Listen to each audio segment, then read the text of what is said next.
បាទសួស្តីប្រិយមិត្តទាំងអស់គ្នាថ្ងៃនេះខ្ញុំមានវីដេអូមួយចែកលេខទៅប្រិយមិត្តទាំងអស់គ្នាវីដេអូនោះគឺស្ដីពីការដោះលេខកូដលើទូរស័ព្ទដៃមក Oppo A15 បាទអញ្ចឹងដូចខ្ញុំបានផាអញ្ចឹងគឺយើងចុចរាវលេខកូដអត់ត្រូវទេអញ្ចឹងសង្ឃឹមថាបងប្អូនមើលវីដេអូនេះហើយបងប្អូននឹងចេះដោះលេខកូដដោយខ្លួនឯងបងប្អូនណាបាទអញ្ចឹងយើងចុចឆែកមើលលេខកូដនេះផ្កាយត្រង់ជ្រូក899ត្រង់ជ្រូកបញ្ជូនដើម្បីចង់នឹងថាតើទូរស័ព្ទនេះ model អ្វីដែរបងប្អូនណាបាទអញ្ចឹងយើងចូល software version មកបងប្អូនឃើញ model នោះ2185អញ្ចឹង21មកយើងយក CPX 2185នេះយើងចែកនៅក្នុងអ៊ីនធឺណិតទៅបងប្អូនឃើញ model Oppo A15 បងប្អូនណាបាទអញ្ចឹងជាដំបូងបងប្អូនត្រូវចុចបិទទូរស័ព្ទនេះសិនបាទយើងចុច U មកបាទយើងចុចទេមកក្រោមមកបិទទូរស័ព្ទបងប្អូនណាបាទតើមកបងប្អូនយើងប្រើប៊ូតុង2ប៊ូតុង power មួយប៊ូតុងសំឡេងដកខាងក្រោមមួយបងប្អូនណាបាទអានេះប៊ូតុង power បាទអាខាងលើនេះប៊ូតុងសំឡេងដកខាងក្រោមបងប្អូនណាបាទអញ្ចឹងបងប្អូនចុចប៊ូតុង2នឹងឲ្យជាប់គ្នាមកវានឹងលោតចូល format ម៉ាស៊ីននេះបងប្អូនណាបាទ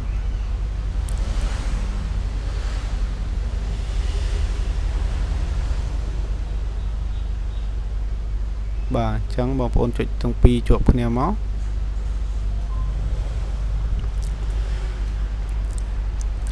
បាទចុចជាប់មកតមកវាចេញ logo Oppo បងប្អូនណាបាទចាំយើងប្រឡែងដៃចុចជាប់ចឹងមកបាទតមកវាចេញអក្សរនេះបងប្អូនណាយើងប្រឡែងដៃទៅបញ្ជាក់ថាវាចូលប៊ូតុងreset ម៉ាស៊ីនបងប្អូនណាបាទចឹងរងចាំមកផ្លែទៅបងប្អូនណាបាទតមកវាលោតភាសាអង់គ្លេសចិនកូរ៉េទេបងប្អូនប្រើប៊ូតុងសំឡេងដកបូកដកហ្នឹងទៅដើម្បីយើងជ្រើសរើសភាសាអញ្ចឹងណាតបមកបងប្អូនចង់បានភាសាណាបងប្អូនចុចប៊ូតុង power ហ្នឹងទៅវានឹងលោតភាសានឹងឲ្យអញ្ចឹងយើងចុចបាទប៊ូតុង power ទៅវាលោតអង់គ្លេសឲ្យបងប្អូនណាបាទតមកបងប្អូនចូលលេខ3នោះចូល web data បងប្អូនណាបាទយើងរកពីលើមកខ្ទង់លេខ3បាទ web data នេះមានន័យថាយើងចូល reset ម៉ាស៊ីនណាបាទតើមកបងប្អូនចូល format data ណាចូល format data អញ្ចឹងទៅតើបងប្អូនចុច power តើមកបងប្អូនចុច format data ហ្នឹងទៅបាទបងប្អូនចាំមកផ្លែឡៃនេះវានឹង restart ម៉ាស៊ីនឲ្យខ្លួនឯងបងប្អូនណាបាទ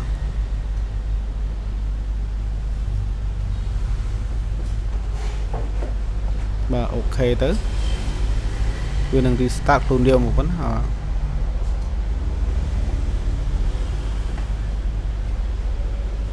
បាទរងចាំមកផ្លែទៅហើយនេះរងចាំយូរដែរបងប្អូនណាបាទនេះដោយសារតែខ្ញុំចុចកាត់វាបាទចុចកាត់វាកុំឲ្យវាយូរពេកអញ្ចឹងណាទូរស័ព្ទបងប្អូនបើយូរបងប្អូនចុចបើយូរបងប្អូនរងចាំតិចទៅកន្លែងនេះដោយសារខ្ញុំកាត់ទេធៀបទៅវាយូរដូចគ្នាគាត់ថាខ្ញុំសារឲ្យវាលឿនអញ្ចឹងណាតោះមកកន្លែងនេះបងប្អូនជ្រើសរើសភាសាតោះមកបងប្អូនចុច next រហូតកន្លែងហ្នឹងណាបាទចុច next រហូតហ្នឹងទៅ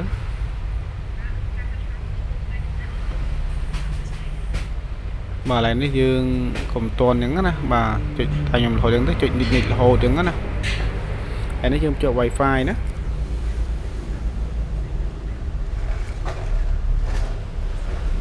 បាទយើងដាក់លេខកូដ Wi-Fi អញ្ចឹងទៅ